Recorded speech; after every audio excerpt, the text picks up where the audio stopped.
Hey there, everyone. I'm Jen, the board game librarian, and this is Matt.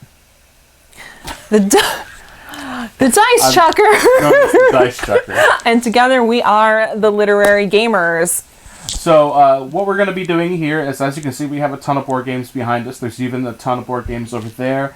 What I like to call the Kickstarter bloat shelf, which are games that can only be held because the boxes are so massive from Kickstarter. There's games over there, there's games upstairs, and they're just everywhere. So we thought as a great way to start out the channel was to rate our collection from A to Z as a way to tell you what we think about the games that we have. If you're ever thinking, hey, I see a copy of Era behind you, what did you think of it? Well, when we get to the E's, I'll tell you about it. These are all going to be a lot of really quick flash reviews. And keep in mind, too, if the game is in our collection, we really like it. And we'll give you our ranking of it, too. And we're a little hard to please here. So when you see, oh, such and such a game is this low on our list, well, not really, because all the games we own, we really enjoy. So we're going to rate on a 1 to 10 scale. Matt's numbers are probably almost always going to be more generous than mine. I am a notoriously cheap rater. It's a little ongoing battle in our house. And I'm also a talker, so when Matt says flash reviews, it makes me quake on the inside. So we're going to keep it short. So even though we're doing this A through Z, we're going to be starting with numbers. So we only have 6 games in our collection that begin with numbers.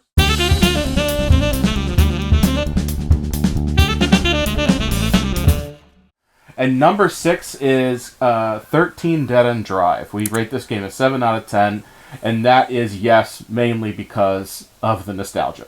So if we're so picky, Matt, why do we have 13 Dead End Drive, a mass-produced classic in our collection? It has that really fun appeal to it. It's one of the reasons, like, when we get to M, there'll be Mall Madness. Yeah, totally. Sometimes you just need a game it's wacky and fun. And 13 Dead End Drive, when I was a kid, I had really liked the game, and my dog stepped on it. And I don't think you ever told me that. And none of the stuff really worked after that. So I was very happy to see that it got reprinted when I was at our local hobby shop. And it's got this neat mechanic where you've got the suspect, I believe, is got their portrait on the wall, or they're trying to make the person survive. I can't quite remember. It's been a few months since we've played it. Probably Christmas time. Yeah, and it was just a lot of fun. And trying to get the mechanisms to work. They don't always work, but it's definitely fun to try. Yeah, I think I had 13 Dead End Drive in my closet as a kid, too. I had led the sad only child life where no one played games with me. So playing 13 Dead End Drive with Matt was a lot of fun. I think it's something that, you know, if you're into the modern game hobby, like, we all have those ones where we're going to have a certain nostalgia for. And 13 Dead End Drive, I think, certainly fits that bill. So number...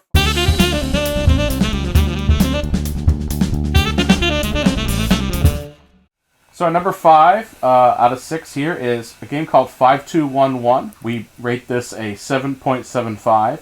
This is a game put out by Next Move Games, which falls under the Plan B umbrella. This game is a ton of fun, mainly because you're not only trying to get the most points by cards you play, but you're also trying to make sure that you keep under the amount of cards per color that's allowed on the table.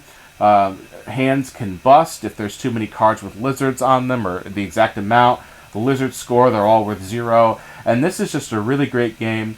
I think it shines at 2 and 3 because you can really try to read each other well. At 4 and 5, it gets a little wacky because after every card you play, you're sitting there trying to count how many things are on the board. It's called 5211 because you have 5 cards in your hand. Then you play 2. And then you play 1, and then you play 1 while drawing cards in between. Well, you'll always have 5 cards in your hand. This is a really, really fun game. It came out back in Gen Con 2019, and the new edition is either out or it's coming out, where it's artwork from the Azul games from Plan B. So one of the things that I really love about 5211 is, and this I think is one of the biggest complaints I hear actually, is the somewhat trippy artwork by Kwanchai Moria, who's so multi-talented and can do like so many different things, going from 5211 to the new Proto Porter artwork. some of the colors are very easy to distinguish, except that neon yellow, which, oh boy, that makes my eyeballs hurt. This is a great game to bring to breweries, especially breweries that have that nice outdoor seating right now. But when you play a yellow card out at the brewery, sometimes it's very hard to tell. Sometimes it looks blank because the yellow just meshes in so well. It does. Like Matt said, I think it's one that when we're playing with the two of each other, there's almost like a bluffing and a game of chicken going on. Like, is he going to play a raspberry colored card, or is he going to play a lizard next and make us bust? We've played it at all player counts, 2, 3, 4, 5, and I think it's quite fine at all of the player counts. My preferred is probably 2. But a really great filler game that I don't think gets enough love. Right.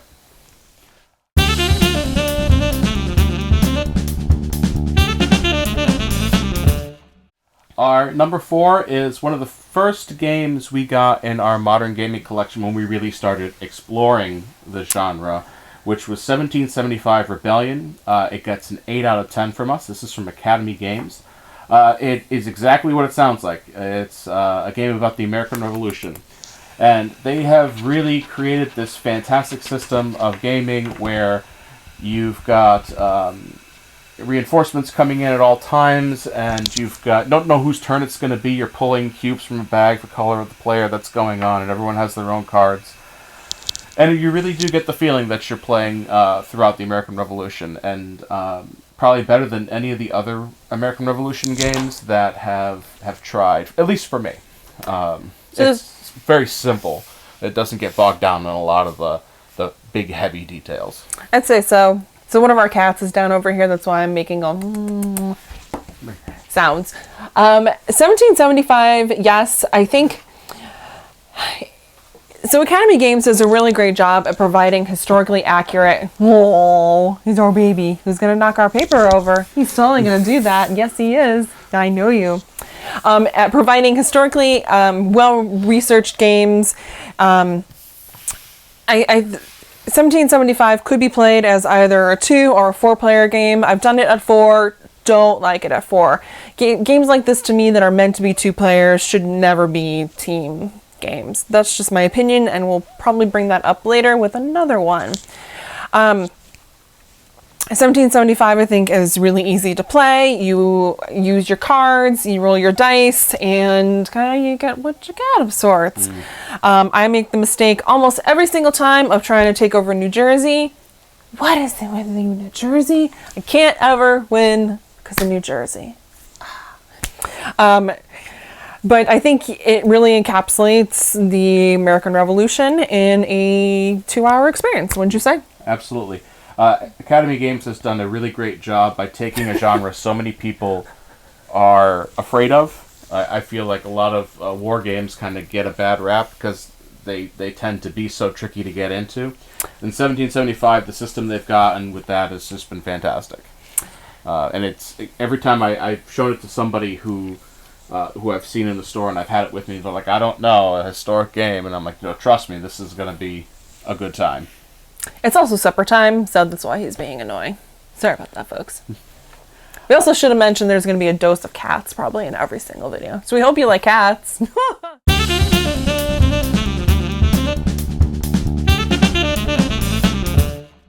What's our next one, Matt? Our next one kind of, it works in the same vein as 1775, which is 878 Vikings. This is also by Academy Games, and we give it an 8.75.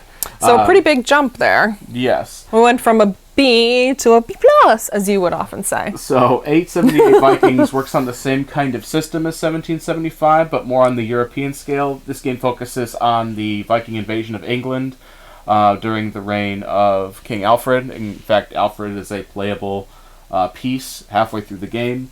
The Vikings are trying to take over a certain number of cities before Alfred shows up, and of course the English are just trying to survive through the 8 rounds.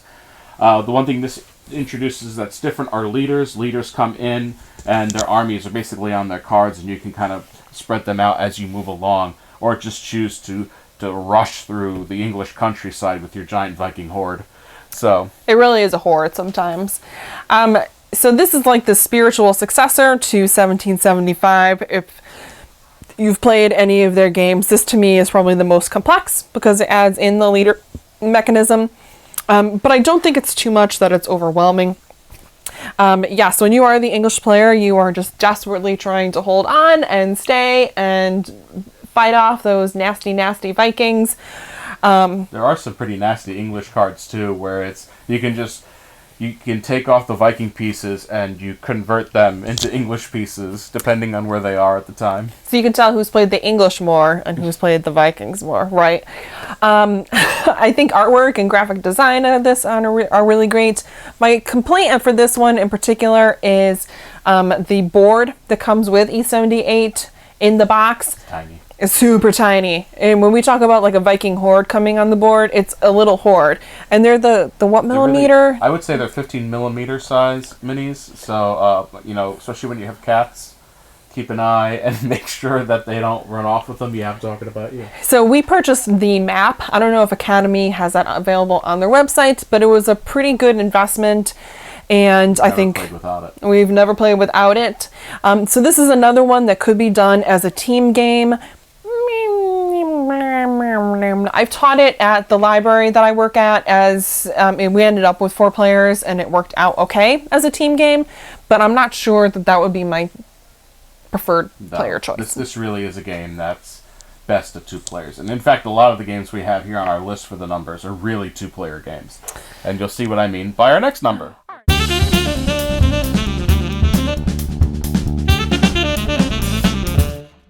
Number 2. Our next number is 7 Wonders Duel, one of my all-time favorite games by my board game boyfriend, Bruno Cavallo. And this is an 8.75 out of 10 for us. This is Repos Productions.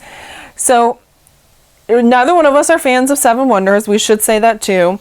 I think the reason for that is there is a 2-player variant, but it's not great. Yeah, and the likelihood of us not owning something at 3+, and you'll see doing this that there are some exceptions to that rule. It has to really play well at 2 players, and it has to. What is it about dear Bruno that makes everything that he touches? He makes it just a hair better.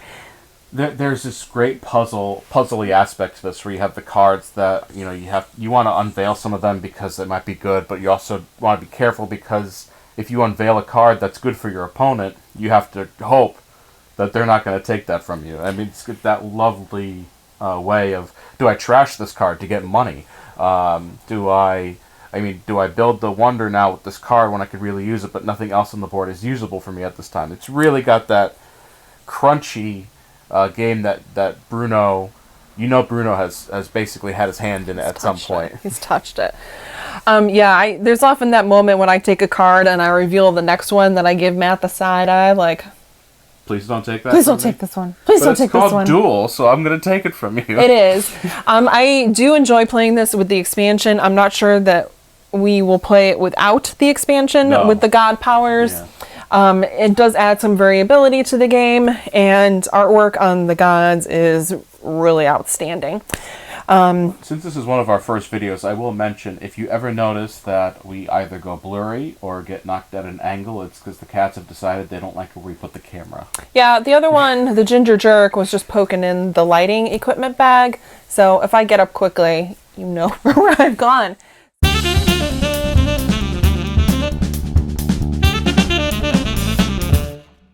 So where are we at? We are at number 1. Number 1. Which, I mean, I kind of had a feeling this was going to be a good one for us. This is 1960, The Making of a President. This comes in at a 9 for us. Yep, this is GMT Games, Jason Matthews and Anupta. Oh, my sincerest apologies. Christian Leonard. Oh, it's Christian Leonard. Okay. Yes, so talk about a game that I think it's just intense and stressful the entire time, right? You're really trying to do your best to spread out to as many different states as you can to put the influence down. It's got that wonderful mechanic of putting cubes in the bag, especially at the end when you're doing the swing votes and everything. Oh. Or you're trying to knock somebody down from a heavily influenced state. You gotta pull cubes out of the bag The card play is fantastic. It's another historical game. I think actually with the exception... 4 out of the 6 games we have on this list are all historical based. Yeah, I don't think that that's necessarily going to be the spread for everything else in our collection. You can see kind of what's going on. Oh, the ginger jerk is on fire tonight. Jason Matthews, I think, with his card-driven games is just a master. I think, with... Oh, here he is in the flesh. Oh, he's mad. You touched his foot. Ooh. With Twilight Struggle and with... Imperial Struggle too, this card-driven game that is so very Euro, but so very deep in theme too. I think he's just so good at. And we've equally played as Kennedy and Nixon. Oh, I should say that's the theme of the game. You're redoing the election of 1960 between JFK and Richard Nixon. Yeah. It's an outstanding game. Probably one of the best 2-player games out there. It's not one that's going to appeal to everyone. I think if you're not into kind of the more historical, heavier board games, this will appeal to you. Though I have showed it to somebody who's not into historic games, and they like the mechanics, but they also... I don't remember if he said he lived through the 1960 election or his parents always talked about it. So that was something that connected with him. On that level. It's also one of the reasons why some people love Twilight Struggle so much is some people have lived through some of these events.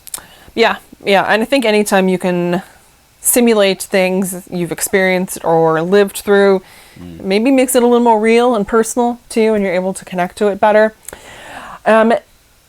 Anything else you would like to add there, Matt? That's going to be it. If you're watching this and there's a game with numbers in the title that we haven't covered and you love, let us know in the comments below.